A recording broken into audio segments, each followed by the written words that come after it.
Example 4. Cubic functions, where fx is ax cubed. Find the derivative of fx equals ax cubed from first principles.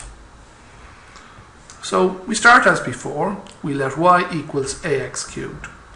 And we substitute y plus delta y for y and x plus delta x for x. So y plus delta y becomes a into x plus delta x cubed, because it was ax cubed. X plus delta x to be cubed is x plus delta x times x plus delta x times x plus delta x. And expanding the first two out, we get x squared plus 2x delta x plus delta x squared from the cross multiplication of everything there. We now must multiply that by x plus delta x. So taking each term in turn, x squared by x is x cubed, x squared by delta x is x squared delta x. 2x delta x by x is 2x squared delta x, and 2x delta x by delta x is 2x delta x squared. Delta x squared by x is x times delta x squared, and delta x squared by delta x is delta x cubed. So a long expression, but there are some common terms there. There's an x squared delta x and a 2x squared delta x, which gives us a 3x squared delta x. And 2x delta x squared plus x delta x squared is 3x delta x squared. So the expression now is y plus delta y is a into all of that. But we can multiply a into it. So inside the brackets we get y plus delta y is ax cubed plus 3ax squared delta x. A by the 3x gives us 3ax delta x squared, and a by the delta x cubed gives us a delta x cubed. So we're interested now in the delta y, so to do that we take the original equation y plus delta y and we subtract the y from it. So y plus delta y minus y is all of that expression there minus ax cubed coming from here. So now we eliminate terms. The y and the minus y can eliminate each other. The ax cubed and the minus ax cubed cancel each other out. So we're left with delta y is 3ax squared delta x plus 3ax delta x squared plus a delta x cubed. So taking that to the next page, we have it written here, and we can now progress to look for delta y over delta x. So dividing now the top, both sides by delta x, we get 3ax squared delta x plus 3ax delta x squared plus a delta x cubed all over delta x. We can split this into three parts. We can say that's the same as 3ax squared delta x over delta x plus this part here, 3ax delta x squared over delta x, and then a delta x cubed over delta x. And now doing some elimination, those two delta x's cancel. Delta x goes into delta x squared just once, and delta x goes into delta x cubed, delta x squared times. So we're left now with delta y over delta x is 3ax squared plus 3ax delta x plus a delta x squared. And as we go for the limit, if delta x is tiny, really multiplying by a tiny number means that it disappears, and multiplying twice by a tiny number will mean that that term is really so close to zero it needn't be worried about. So at the limit we get delta y over delta x is dy dx, just this part here, 3ax squared. So if we look at a general cubic graph, a general cubic graph would have the expression ax cubed plus bx squared plus cx plus d. We can see that a cubic graph starts at one end and finishes on the other and turns twice. This one here comes to a maximum, then a minimum, and then keeps going. So we have these 2 points, xy and x plus delta x, y plus delta y. So for our function, where y was fx was ax cubed, we got that dy dx was 3ax squared.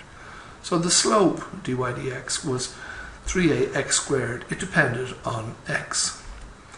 So in this case the slope is changing. So as we move from one point to another, the slope here might change as we move down.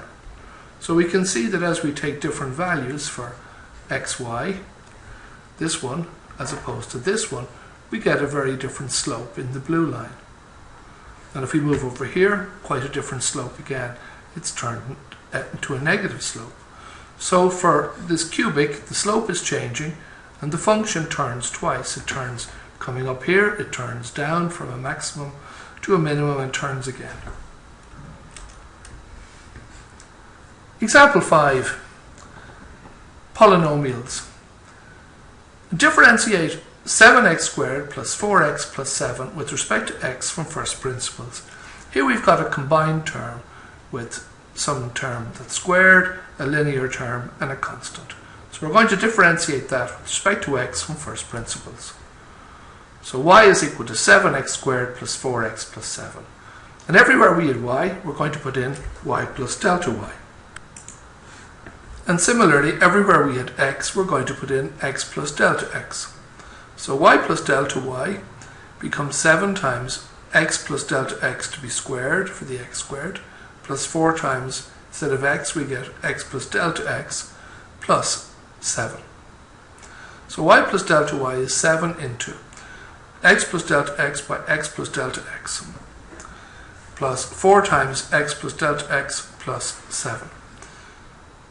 So y plus delta y, if we multiply those two terms together, we get x by x is x squared, x by delta x is x delta x by delta x is x delta x. They add to give us 2x delta x, and delta x by delta x gives us delta x squared. So 7 into that, plus 4 into x plus delta x is 4x plus 4 delta x plus 7.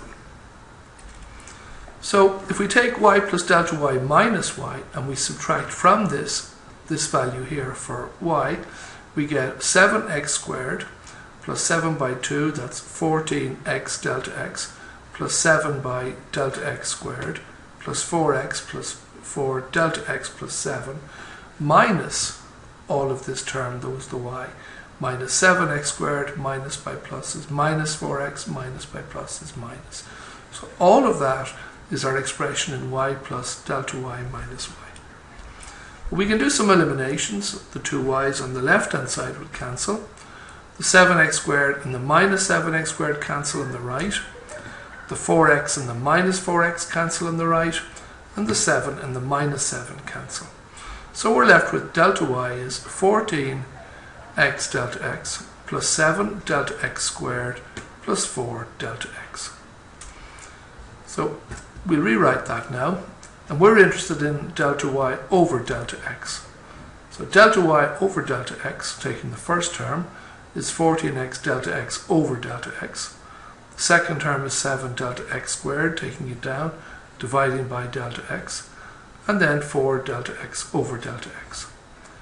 So if we divide in now, we can see through elimination that those two delta x's will cancel each other out. That delta x into delta x squared will eliminate the square and just leave the delta x. And the delta x over delta x will cancel each other out. So we're left with delta y over delta x is just 14x plus 7 times delta x plus 4.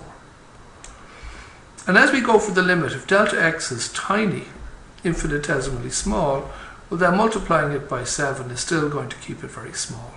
So at the limit, when delta x goes to 0, we can really consider these to be of 0 value. So we get delta y over delta x is dy dx, which is 14 plus the 4, but we ignore this term here because it's so small. So 14 plus 4. And if we were to do this without using first principles, we would say if y was equal to fx is 7x squared plus 4x plus 7, we were asked to do dy dx using the general rule, or f dash x.